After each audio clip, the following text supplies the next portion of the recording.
They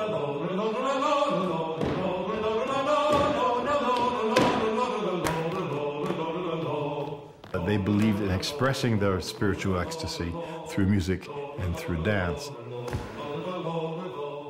The dance almost, because it was so repetitious, the songs were also quite repetitious. It's not unlike doing a mantra.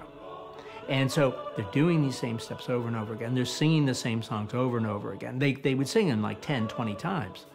And it's during that time that they were much more free and they're much more elevated, and that's when a lot of gifts would come to them in the spiritual nature. Se, mikä on ollut kiinnostavaa Shakersissa, oli nimenomaan tämä heidän alkutilanne, eli oli tanssi ja musiikki siinä Jumalan palveluksessa.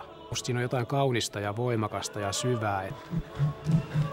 Une voix seule, nue, sans rien à côté d'elle, que des compagnons qui chantent avec elle. Il y a quelque chose d'irremplaçable là. And what they tried to do was to create a heaven on earth. And they had equality of the sexes, equality of the races. This was unheard of in the 1700s. Our whole model is to live after the life of Christ. That's why we're celibate as Jesus was celibate. None of us own anything, but we all own everything collectively, just as Jesus and his disciples did. Tämä Shakers-perintö on jättänyt ikään kuin jälkensä ja merkkinsä ja eri katsomuksiin, eli eri taidealueille. Ja että mä olen yksi näitä Shakers-perinnön eteenpäin viejiä.